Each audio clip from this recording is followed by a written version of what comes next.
Meet me in St. Louis. What's going on, everybody? Christopher here, back with another video. Thank you for watching this content. Welcome to all the new members of the CLR Nation. The only thing that I ask and appreciate of you beautiful people is that you like the videos. In this video, I'm going to try and compare village life that I currently live in with city life that I came from back in St. Louis. Now, for those that don't know, I was born and raised in St. Louis, Missouri, back in the U.S. It's not the last town that I moved from upon coming straight here, but that's where I'm born and raised, and that's what I claim as my hometown. Today it was raining out, and it's been a long time since we had rain in this area. So I was looking out the window just watching the rain come down, and it just had me thinking about the village that I lived in. And in my mind, I was just drawn into how different it is from the town that I grew up in, the city that I grew up in back in the US. And as I was thinking about this, I was just like, why not turn on the camera and talk about it? So I narrowed it down to only about 5 kind of comparable categories. And there won't be that many, just a few things to like compare and see the differences between there and here. One more thing that I should mention is I understand that the city I came from is massively larger than the village I live in right now. I'm just setting logistical stuff to the side for now and just comparing one for one. One thing for the next thing. Here's a trigger warning for the trolls. In this video, I'm not saying which is better than which. I am merely comparing the life that I lived before to the life that I live now. Okay? So the first thing that I noticed that I'm comparing is parks. Now, this village does have a park. It is your basic playground where, you take your young kids to play. So it doesn't have anything for older kids, teens and up. Just your basic swings, slide, wooden castle thing, and some sand.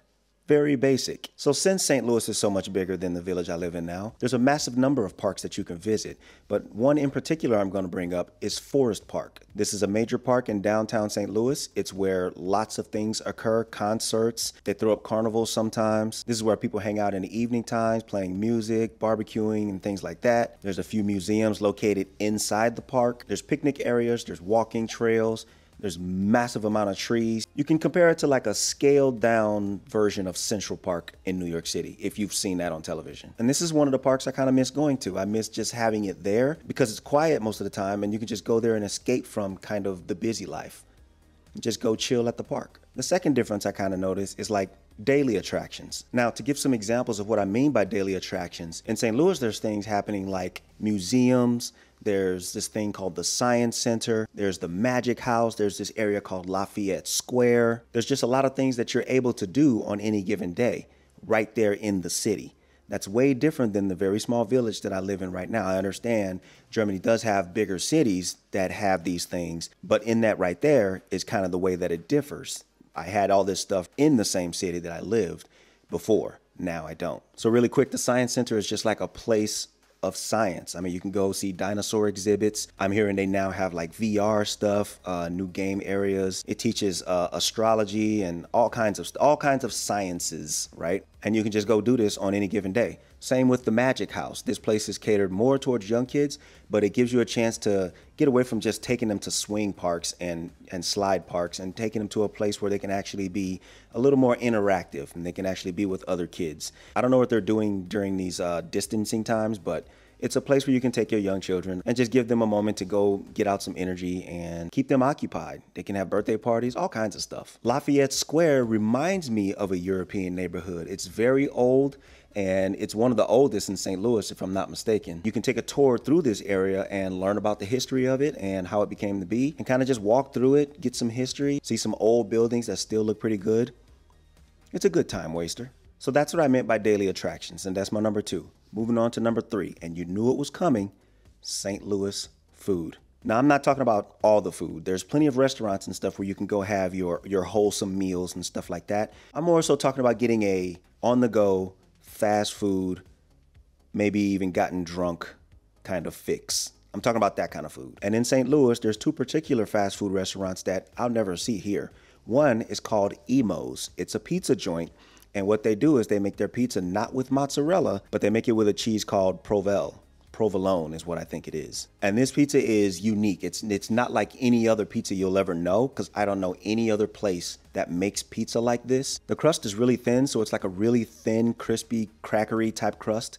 And the cheese on top ends up being really creamy instead of stringy and stretchy. Oh man, it's just so good. I miss it. The other restaurant is White Castle. Now this restaurant is a lot of people's favorites for after they get drunk. So White Castle sells sliders. There's these small little burgers that are just, the taste is unique. I don't know any other place. I think there's a place called Crystal's in the south of the US that kind of mimics it, and people dig that down there. But White Castle is the original. And I can't see myself replacing these with any other small slider burger. So while the White Castle isn't exclusive to St. Louis, it's where I had it growing up, so that's where I attach it. In fact, I actually had a chance to get White Castle while I was in New York City, which was awesome. And then the last restaurant in this category is Ted Drew's. Ted Drew's is a custard place. Now, if you don't know what custard is, it's very similar to ice cream, or ice as they say here, but it's not quite. It's a little more creamy, and it has a unique flavor to it. It's weird. I don't really know, to be honest, but it's good stuff, and only in St. Louis as far as I'm aware. And as far as food here where I am right now, the best for drunk munchies here is gonna be Doners, which I ain't mad at. That's a great fast food. I love Doners. Best street food ever, I think, here in Germany so far. But there's not much in the way of other foods. There are a few restaurants here that kind of deliver pizza and burgers and stuff, but you know, I don't usually buy that kind of stuff, mainly because there's really nothing special about pizza and burgers anymore. It's just good stuff to eat after you've been drinking. What else can I say? Speaking of drinking, that leads me to my number 4, which is bars and pubs. In the village I have now, we have a guest house. It's okay, it's cool, it's a place to gather and socialize. Not happening right now, but it's a place to really, you know, get close to people and talk and have conversations and have great beer. But it's nothing like having a good bar hop experience on a weekend. There's places in St. Louis where you can just like bar hop and go to some really nice places and get some really good drinks with really good people and never have to keep still and like sit in one place the whole time. Sometimes you just want to see a change of atmosphere. Huge drinking experience difference from St. Louis to where I am now. And that brings me to my last thing. Number 5, a city staple. Something that says, I'm here. This is where I am. In St. Louis, that was the St. Louis Arch and the fairgrounds. The fairgrounds is the area around the St. Louis Arch where things happen. There's parks there. There's a park similar to Forest Park there, where there's lots of trees and stuff. You can have picnics and things like that. This is where the Independence Day celebration happens. This is where parades happen through downtown. It's right on the riverfront, like right on the riverfront.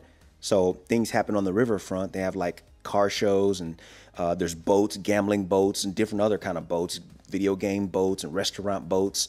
All kinds of stuff is held down on the fairgrounds near the St. Louis Arch. Then there's the arch itself. For anyone that doesn't know, the arch in itself is kind of a museum. Down below, they have things that represent the St. Louis Arch and talk about how it was built and why it was built, how long it took, and who did it. There's a bunch of tourist stuff down there. You can buy postcards, you can buy merchandise, you can buy other things to take back home with you as a token of where you've been. And it's a whole thing. It's a whole thing. And then up into the arch is the actual lookout, where you take a tram and you travel all the way up into the top, and you're able to look out and see all of downtown St. Louis. You can see the river and the bridges from up there. You can see miles out from up there. It's good to do at least once. And if you go to St. Louis, at least do this once. And at night when it is party time, all the places are open, so all the lights are on, the city's lit up, the river's flowing, lights reflecting off the river. It's just a really good time sometimes. And I just don't think, I don't think I'll be seeing that in the village I live in anytime soon, which is okay. I chose this. I'm just saying that it's different, and that's gonna do it. But that's all I got. That's all 5 things. Now let's talk about some of the things that you do have in your city down in the comments below. Y'all know I'm majorly active there, so I'll see y'all down there. Let's talk about it. Meet me in St. Louis.